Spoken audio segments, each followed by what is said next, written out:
받으신 줄로 믿습니다. 할렐루야. 우리 주님의 사랑과 은총이 이 시간 예배한 우리 모두 위에 충만하게 임하기를 간절히 소망합니다. 우리를 너무나도 사랑하셔서 우리와 함께하기를 원하시고 또 우리에게 복 주시기를 원하시는 주님께서 이 시간 우리의 예배 가운데 임재하여 주시고 풍성한 은혜로 함께하여 주실 줄로 믿습니다. 오늘 우리가 함께 읽은 고린도전서 10장 1절로부터 13절까지의 이 말씀은 고린도 교회를 향한 사도 바울의 설교라고 할 수가 있습니다. 지금까지 여러 번 말씀드렸지만 고린도전서는 이 사도 바울이 고린도 교회에 보낸 편지이지요. 고린도 교회 안에 있는 어떤 분열과 여러 가지 문제들을 해결하기 위해서 사도 바울이 보낸 편지, 사도 바울이 고린도 교회에 쓴 편지가 이 고린도 전서인 겁니다. 그래서 사도 바울이 고린도 교회를 향해서 여러 가지 겉면의 이야기를 했단 말이에요. 주님께서 원하시는 것이 무엇이고 우리 주님께서 원치 않으시는 것이 무엇인지, 우리 주님께서 기뻐하시는 것은 무엇이고 우리 주님께서 가증하게 여기시는 것은 무엇인지, 그래서 우리가 어떤 삶으로 하나님께 영광 돌려야 하는지에 대해서 이야기를 했단 말입니다. 바울이 하나님의 뜻에 대해서 이야기했다는 거예요. 그런데 사실 우리가 하나님의 뜻이 무엇인지를 분명하게 안다는 것이 이게 쉬운 일이 아니지 않습니까? 그러다 보니까 우리가 하나님의 뜻이 어디에 있는가를 생각할 때 저마다 생각하는 사람마다 그 생각이 조금은 다를 수가 있는 거예요. 똑같은 상황, 똑같은 문제를 놓고서도 하나님의 뜻이 어디에 있는지를 다르게 생각할 수가 있더라는 겁니다. 그러다 보니까 같은 문제를 놓고서도 다른 대답을 가지고 올 때가 있더라는 거예요. 예를 들어서 교회의 분열이라는 문제를 놓고서 하나님께서 우리가 용서하고 사랑하고 화해해서 하나 되기를 원하신다 하는 답을 가지고 오는 사람이 있는가 하면, 오히려 하나님께서 지금 이 기회를 통하여서 알곡과 가라지를 골라내기를 원하신다. 하나님께서 이 분열이라는 상황을 통해서 누가 진짜 충성된 하나님의 백성인지를 가려내고자 하신다. 그러니까 억지로 하나 되기를 원하는 것이 아니라 나갈 사람은 나가게 두고 진짜 알곡만 남는 것이 하나님의 뜻이다, 이렇게 생각하는 사람도 충분히 있을 수가 있더라는 것이죠. 또 교회 안에서 누군가가 뭐 도둑질을 한다거나 음행을 한다거나 죄를 지었을 때 그를 사랑으로 용서하고 받아들여야 한다, 이렇게 이야기하는 사람이 있는가 하면, 교회의 거룩함과 정결함을 지켜내기 위해서 그런 사람들, 죄인들 내보내야 한다, 이런 사람들이 있을 수 있더라는 겁니다. 이런 실제적인 문제들에 있어서 하나님의 뜻이 무엇인가를 찾는다는 것이, 무엇이 정답인가를 찾는다는 것이 이게 결코 쉽지가 않더라는 거예요. 그러니까 사도 바울이 아무리 하나님의 뜻을 이야기한다고 할지라도 누군가는 말하기를 그건 사도 바울 네 생각이지 하나님의 뜻은 아니다, 이런 식으로 반론을 제기할 여지가 충분히 있더라는 것이죠. 그래서 사도 바울은 이것이 사도 바울 어떤 개인적인 생각이 아니라 하나님의 뜻이라는 것을 분명하게 하기 위해서 성경의 이야기를 가지고 옵니다. 이전에 하나님께서 임재하시고 역사하셨던 그 구체적인 사건을 가지고 하나님의 뜻을 명확하게 밝히고 있는 거예요. 그래서 특별히 오늘 말씀에서 사도 바울이 주목하고 있는 것은 바로 출애굽 사건입니다. 사도 바울이 왜 이 출애굽 사건에 집중을 하고 있느냐, 오늘 본문 11절 말씀을 보면 그 이유가 나타나고 있죠. 우리 11절 말씀 함께 읽도록 하겠습니다. 시작.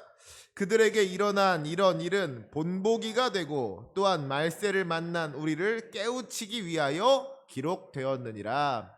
아멘. 무슨 말입니까? 출애굽 사건이 우리에게 본보기가 된다는 거예요. 우리가 무엇을 해야 하는지, 또 무엇을 하지 말아야 하는지, 우리가 어떤 삶으로 하나님께 영광 돌려야 하는지, 이런 것들에 대해서 분명한 직접적인 예시가 되는 것이 바로 이 출애굽 사건이라는 겁니다. 출애굽 사건이 하나님의 말씀으로 기록되어져서 우리에게 전해진 것이 우리를 깨우치기 위함이라는 거예요. 여러분, 우리가 역사에 대해서 공부해야 하는 이유가 어디에 있습니까?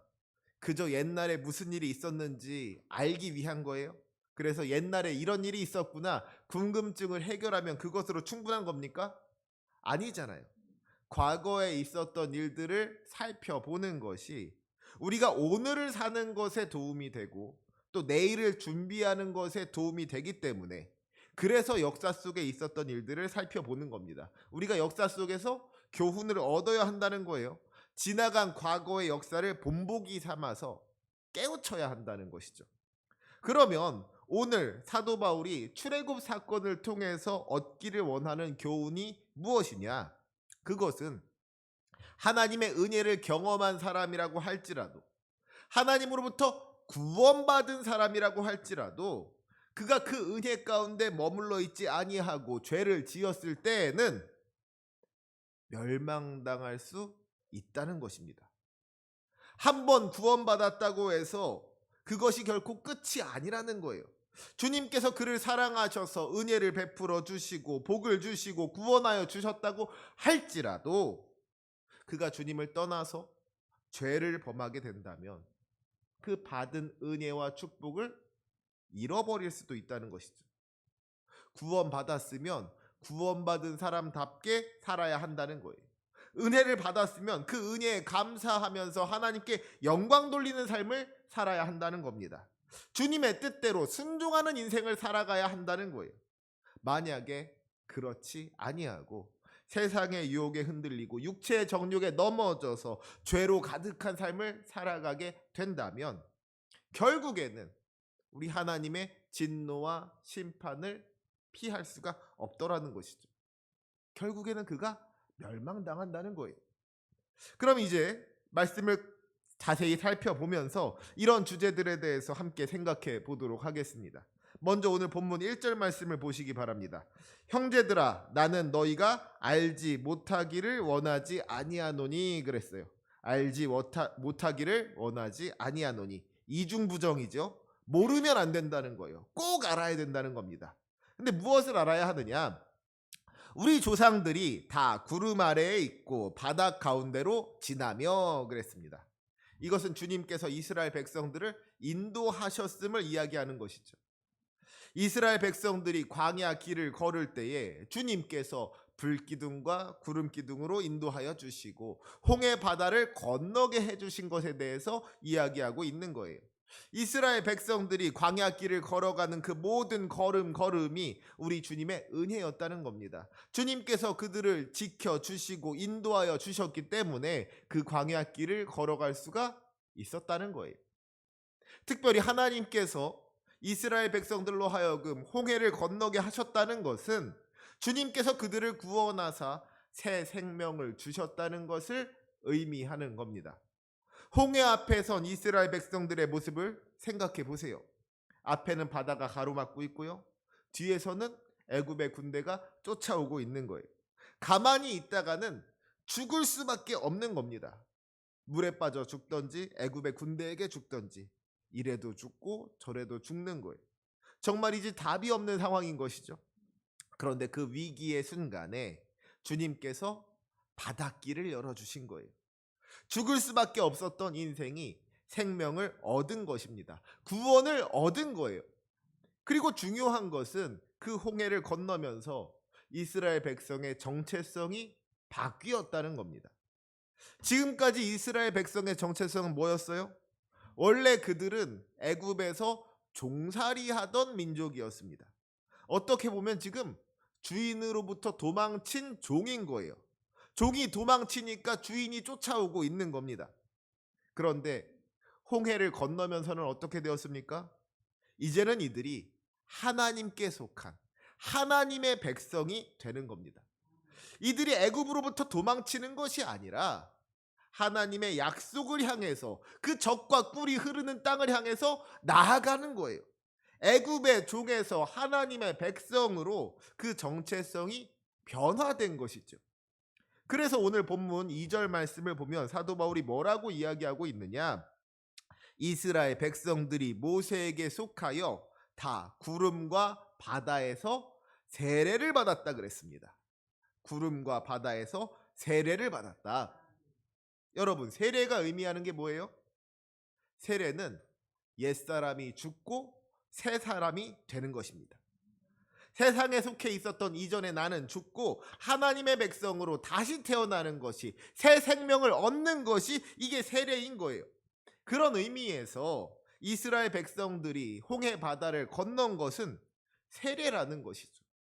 홍해를 건너면서 애굽의 종으로 살아가던 이전의 이스라엘은 죽고 하나님의 백성으로 다시 태어나게 된 거예요. 새 생명을 얻은 겁니다.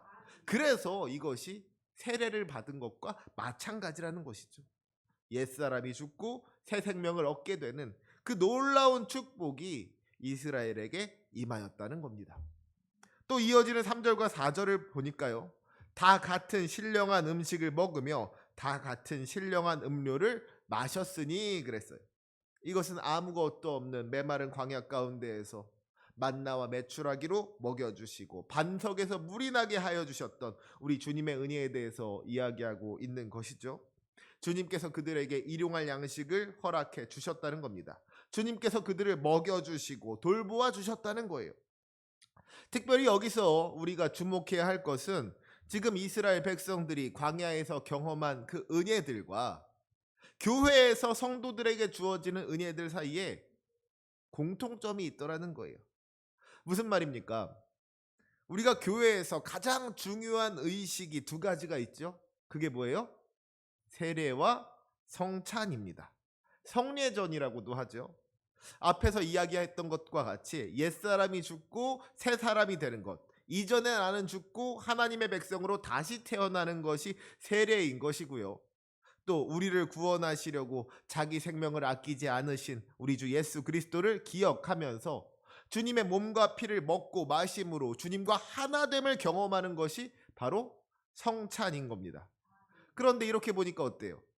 이스라엘 백성들이 홍해를 건넌 것은 세례에 비교할 수가 있는 것이고, 이스라엘 백성들이 만나와 메추라기를 먹고 반석에서 난 물을 마신 것은 성찬에 비교할 수가 있더라는 거예요. 그런 의미에서 광야는 교회였던 겁니다. 하나님의 은혜로 말미암아 거듭난 백성들이 하나님의 은혜를 경험하면서 하나님의 인도하심을 따라 살아가는 거예요. 이 광야 공동체가 어떻게 보면 교회의 원형이라고도 할 수가 있더라는 것이죠. 그리고 사도 바울이 진짜로 하고 싶어하는 이야기가 바로 여기서부터 시작됩니다. 우리 5절 말씀 함께 읽겠습니다. 5절 함께 읽습니다. 시작. 그러나 그들의 다수를 하나님이 기뻐하지 아니하셨으므로 그들이 광야에서 멸망을 받았느니라. 아멘. 이 사람들은요, 분명히 하나님의 은혜를 경험한 사람들이었습니다. 구름 기둥과 불 기둥으로 인도하여 주셨고 홍해를 건너게 하여 주셨고 만나와 메추라기로 먹여 주셨으며 반석에서 물이 나게 해 주셨단 말이에요. 주님께서 이들을 지극히 아끼시고 사랑하셨다는 겁니다. 주님께서 이들을 구원하여 주시고 복을 주셨다는 거예요. 하지만 결국 어떻게 되었습니까? 그들의 다수를 하나님이 기뻐하지 아니하셨으므로 그들이 광야에서 멸망을 받았느니라. 주님께서 그들을 택하시고 구원하여 주셨지만, 주님께서 그들에게 은혜를 베풀어 주시고 복을 주셨지만, 그럼에도 불구하고 그들이 주님의 뜻을 거슬러서 죄를 지었을 때에는 주님의 징계와 심판을 피할 수가 없더라는 거예요. 그들이 결국 멸망당하게 되었다는 겁니다. 6절 말씀 보시기 바랍니다. 이러한 일은 우리의 본보기가 되어 우리로 하여금 그들이 악을 즐겨한 것 같이 즐겨하는 자가 되지 않게 하려 함이니. 이스라엘 백성들이 광야에서 멸망한 것이 우리에게 본보기가 된다는 거예요. 그들이 왜 멸망하게 되었습니까? 그들이 악을 즐겨했기 때문이라는 것이죠. 그들이 죄를 지었기 때문이라는 거예요. 그러니 우리 역시도 악한 행실을 버려야 한다는 겁니다. 죄 짓지 말아야 한다는 거예요. 그렇지 않는다면 우리 역시도 그들처럼 멸망당할 수 있다는 겁니다.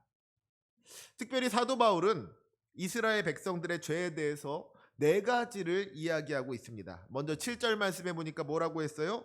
그들 가운데 어떤 사람들과 같이 너희는 우상 숭배하는 자가 되지 말라 그랬습니다. 이스라엘 백성들이 멸망당하게 된 첫 번째 죄가 무엇이었느냐? 바로 우상숭배였다는 것이죠. 이것은 출애굽기 32장에 기록된 금송아지 사건에 대해서 이야기하고 있는 겁니다. 시내산에 올라간 모세가 자기들 생각보다 좀 늦게 내려오니까 이들이 참지 못하고 금송아지 우상을 만들었잖아요. 하나님을 믿는다고 하면서도 하나님의 시간을 기다리지 못하고 하나님이 아닌 다른 것을 의지한 겁니다. 이 우상숭배가 멸망당하는 죄라는 거예요. 두 번째는 무엇입니까? 8절 말씀에 그들 중에 어떤 사람들이 음행하다가 하루에 2만 3천 명이 죽었으니 우리는 그들과 같이 음행하지 말자 그랬습니다. 이것은 민수기 25장에 나오는 바알보올의 사건이죠. 이스라엘 백성들이 모압 여자들과 음행하다가 하나님의 진노를 사게 되고 심판을 받게 되었다는 거예요. 우리가 하나님의 백성으로서 거룩하고 경건한 삶을 살지 못하고 육체의 정욕을 따라 살아가는 것이, 음행하는 것이 멸망당하는 죄가 된다는 겁니다. 세 번째는 뭐예요? 9절 말씀에 그들 가운데 어떤 사람들이 주를 시험하다가 뱀에게 멸망하였나니 우리는 그들과 같이 시험하지 말자 그랬습니다. 이것은 민수기 21장에 나오는 사건이죠. 이스라엘 백성들이 하나님과 모세를 원망하면서 어찌하여 우리를 애굽에서 인도해내어 이 광야에서 죽게 하는가? 이곳에는 먹을 것도 없고 물도 없도다. 우리 마음이 이 하찮은 음식을 싫어하노라. 불평하면서 원명하는 거예요. 그러자 이에 진노하신 하나님께서 불뱀을 보내어 백성들을 심판하십니다. 하나님께서 이들에게 이미 많은 것을 허락하여 주셨음에도 불구하고 감사하지 아니하고 불평하고 원망한 것이 심판의 이유가 되었고 멸망의 이유가 되었다는 거예요. 마지막 네 번째는 뭡니까? 10절 말씀에 그들 가운데 어떤 사람들이 원망하다가 멸망시키는 자에게 멸망하였나니 너희는 그들과 같이 원망하지 말라 그랬습니다. 하나님을 원망하는 것이 이스라엘 백성들이 멸망하는 이유가 되었다는 거예요. 그것이 죄가 되었다는 겁니다. 그러니까 여러분, 결국 사도 바울이 이야기하는 것이 무엇입니까? 하나님께서 택하시고 구원하신 사람이라고 할지라도, 그래서 하나님의 은혜를 경험하고 하나님의 축복을 누리는 사람이라고 할지라도 그가 하나님의 뜻을 거슬러서 우상숭배하고 음행하고 하나님을 시험하고 하나님을 원망한다면 멸망할 수밖에 없다는 거예요. 출애굽 사건이 그것을 분명하게 보여주지 않냐는 겁니다. 그러면 지금 우리들의 모습을 좀 돌아보자는 것이죠. 우리 가운데 저 광야 백성들만큼 많은 은혜를 받은 사람이 있습니까? 불기둥과 구름기둥으로 인도하여 주시고 홍해를 건너게 해주시고 만나와 메추라기로 반석에서 나는 생수로 먹여주셨던 그 이스라엘 백성들조차도 주님 앞에 죄를 지었을 때에는 멸망당할 수밖에 없었는데, 우리가 주님을 믿는다고 하면서 죄를 짓는다면, 우상숭배하고 음행하고 하나님을 시험하고 하나님을 원망한다면 우리 역시도 똑같이 멸망당하지 않겠냐는 거예요. 우리가 이것을 경계할 수 있어야 한다는 것이죠.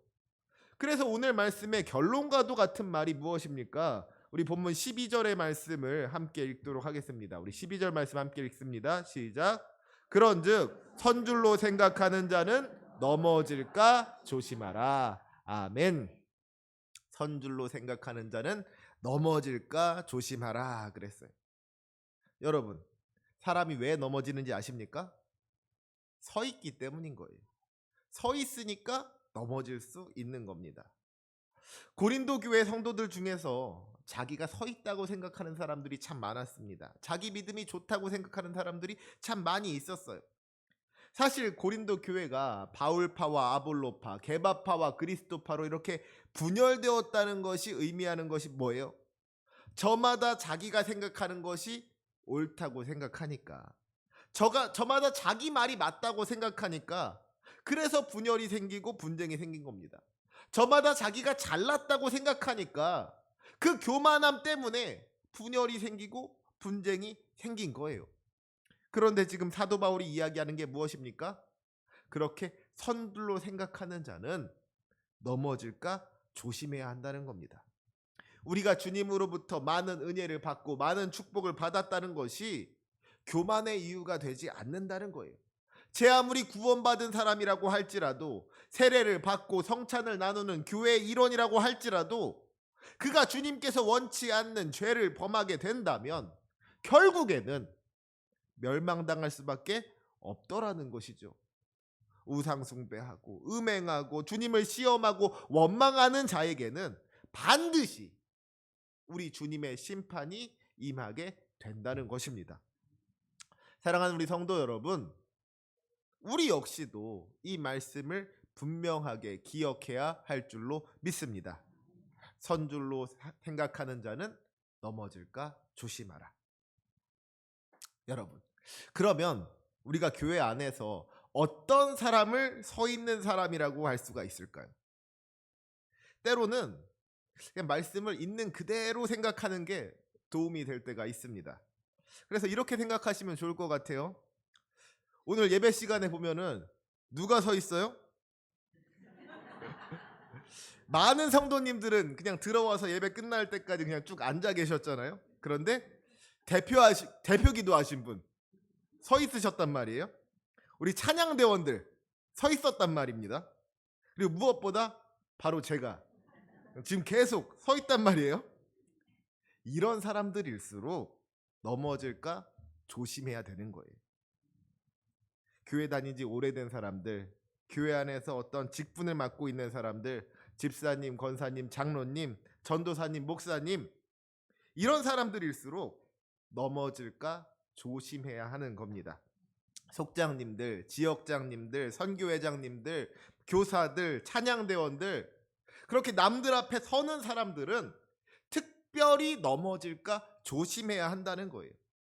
주님께서 우리를 세워주셨다는 것은 분명히 너무나도 감사한 일이고 자랑스러운 일인 것이지만, 혹시라도 우리가 그로 말미암아 교만하여 진다면 넘어질 수 있다는 것을 기억해야 한다는 것이죠. 주님께서 우리를 세워주셨을 때 더욱 겸손해야 한다는 거예요.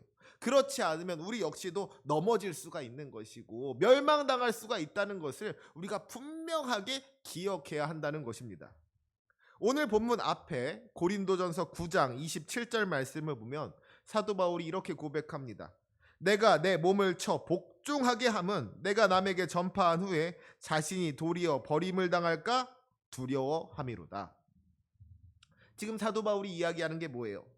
지금 내가 주님께 붙잡혀서 복음 전파의 도구로 쓰임받고 있지만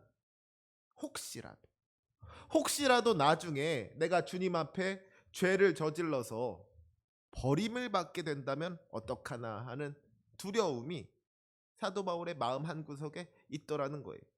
그리고 이러한 두려움 때문에 사도 바울이 자기 몸을 쳐서 복종하게 했다는 겁니다. 자기 육신의 정욕대로 살지 않고 주님 뜻대로 살기 위해서 부단히도 애쓰고 노력했다는 거예요. 받은 은혜를 잃어버리지 않기 위해서, 구원받은 사람답게 살기 위해서 정말이지 최선을 다하는 삶을 살았다는 겁니다. 사랑하는 우리 성도 여러분, 이것이 우리들의 믿음이 될 수 있기를 간절히 소망합니다. 내가 예수 믿은 지가 좀 오래되었다고 해서, 내가 집사고 권사고 장로라고 해서, 내가 속장이고 지역장이고 내가 교회에서 맡은 일이 많다고 해서 그로 인하여 교만해지는 것이 아니라 주님의 은혜에 감사하면서 겸손하게 하나님께 영광 돌리는 삶을 살아야 한다는 것이죠. 혹시라도 죄의 유혹에 넘어가는 일이 없도록 자기 자신을 돌아보면서 주님 뜻대로 날마다 순종하는 인생을 살아야만 한다는 겁니다. 그것이 우리 주님께서 원하시는 일이고 우리 주님께서 기뻐하시는 일인 줄로 믿습니다. 그러한 삶으로 하나님께 영광 돌리는 저와 여러분이 되시기를 주님의 이름으로 축원합니다. 이제 마지막 13절 말씀도 함께 읽어볼까요? 우리 13절 말씀 함께 읽습니다. 시작. 사람이 감당할 시험 밖에는 너희가 당한 것이 없나니 오직 하나님은 미쁘사 너희가 감당하지 못할 시험 당함을 허락하지 아니하시고 시험 당할 즈음에 또한 피할 길을 내사 너희로 능히 감당하게 하시느니라. 아멘. 앞에서 선줄로 생각하는 자는 넘어질까 조심하라라는 말씀이 믿음이 강한 사람들, 그래서 자기는 어떤 시험과 유혹이 찾아와도 다 이겨낼 수 있다고 자신하는 교만한 사람들을 위해서 하는 말씀이라면, 23절 말씀은 반대로 믿음이 좀 약한 사람들, 그래서 자기는 시험을 이기지 못한다고 생각하는 그런 사람들을 위하여 하는 겉면의 말씀인 겁니다. 이 세상에 그 무엇도 우리가 감당하지 못할 시험은 없다는 거예요.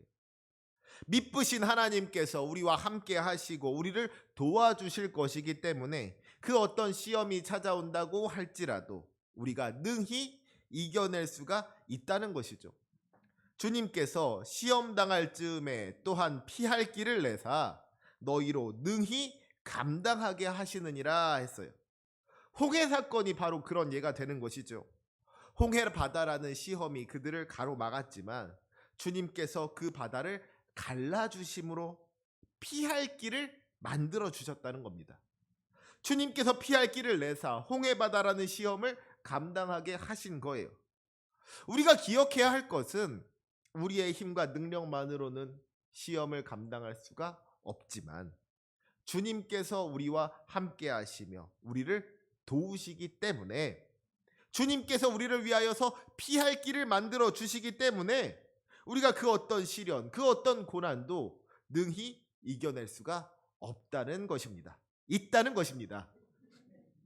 그러니 힘을 내라는 거예요. 용기를 내라는 겁니다. 시험에 넘어가지 말라는 거예요. 어떻게 보면은요, 이 죄라는 것은 우리가 시험을 이기지 못한 결과인 겁니다. 시험이 찾아왔을 때 이겨내는 사람은 죄 짓지 않는 거예요. 그 어떤 유혹이 찾아온다고 할지라도 그 유혹을 이겨내면 죄가 되지 않는 겁니다. 시험이 찾아왔을 때 어떤 큰 문제들 앞에서 사람들이 걱정하고 근심하고 불안해하지요.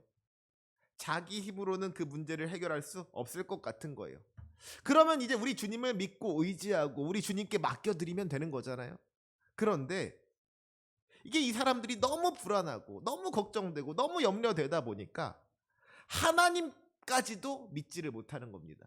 하나님만으로는 이 문제를 해결할 수 없을 것 같은 거예요. 하나님만으로는 충분하지 않다고 느끼는 것이죠. 그래서 짓는 죄가 뭐예요? 우상숭배인 거잖아요. 하나님만으로 충분하지 않으니 하나님 말고 다른 것까지도 의지하는 것. 이게 우상숭배이지 않습니까? 또 세상의 유혹이라는 시험이 찾아왔을 때 그것을 이겨내지 못하는 사람들이 범하는 죄가 뭐예요? 바로 음행인 겁니다. 육체의 정욕이라는 시험을 다스리지 못하니까 이 음행이라는 죄를 짓게 되는 거예요. 하나님을 시험하는 것, 하나님을 원망하는 것, 이 모든 것들이 사실은 우리가 우리에게 다가온 그 시험을 이겨내지 못한 결과라는 겁니다. 시험을 이기지 못하면 그것이 죄가 된다는 거예요. 하지만 우리 주님께서는 시험을 이길 방법을 이미 우리에게 허락하여 주셨습니다. 그것은 우리 주님을 믿고 의지하는 겁니다. 우리의 힘과 능력으로 그 시험을 이기려고 하니까 그 시험을 이길 수가 없는 거예요. 시험 앞에 져서 자꾸만 죄를 범하게 되는 겁니다. 시험을 이길 힘은 오직 우리 주님께 있는 줄로 믿습니다. 주님을 믿고 의지하는 것이 시험을 이기는 방법인 거예요. 길이요 진리요 생명 되시는 우리 주 예수 그리스도를 굳게 붙잡을 때에 우리가 감당하지 못할 시험이 없는 줄로 믿습니다. 자기 믿음이 강하다고 해서 교만한 것은 잘못이죠. 선줄로 생각하는 자는 넘어질까 조심하라고 했습니다. 교만함을 버리고 겸손하게 순종하는 인생을 살아야 한다는 거예요. 하지만 반대로 나는 안 된다고, 나는 못한다고 그렇게 부정적인 모습으로 무기력한 인생을 살아가는 것도 우리 주님의 뜻은 아닌 겁니다. 우리 주님은 낮은 자를 높여주시는 분이시고 약한 자를 강하게 하시는 분이십니다. 작은 자를 사용하사 큰 일을 이루게 하시는 분이 우리 주님이신 줄로 믿습니다. 나는 부족하고 연약하지만, 그래서 내 힘으로는 이 시험을 이길 수가 없지만 능력의 주님께서 나와 함께 하시고 나를 도와주시기에 내가 그 모든 시험을 감당할 수 있습니다. 담대한 믿음으로 나아가는 것이 우리 주님께서 원하시고 기뻐하시는 성도들의 모습인 줄로 믿습니다. 바라기는 이 시간 예배하는 우리 모두가 이러한 믿음으로 하나님께 영광 돌리는 복된 인생 되시기를 주님의 이름으로 축원합니다. 아멘. 기도하시겠습니다. 거룩하시고 전능하신 하나님 아버지, 우리를 사랑하사 십자가의 은혜로 구원하여 주시고 영원한 하나님 나라를 소유하게 하여 주심에 감사와 영광을 올려드립니다. 주님, 우리가 교만하지 않기를 원합니다. 이스라엘 백성들이 주님의 구원을 경험하고 그 풍성한 은혜와 축복을 경험했음에도 불구하고 악을 즐겨하다가 멸망하였던 것처럼 우리 역시도 죄로 인하여 멸망당할까 두렵사오니 주님, 우리를 불쌍히 여겨주시고 죄로부터 건져 주옵소서. 선줄로 생각하는 자는 넘어질까 조심하라고 하였사오니 주님께서 우리를 세워주셨을 때에 교만하지 아니하고 겸손할 수 있도록 우리의 마음을 주장하여 주옵소서. 시험을 이길 힘은 오직 주님께만 있는 줄로 믿습니다. 시험 당할 즈음에 피할 길을 허락하여 주시는 주님을 믿고 의지하오니 시험에 지지 않고 믿음으로 승리하는 주님의 백성 되게 하여 주옵소서. 예수님의 이름으로 기도합니다. 아멘.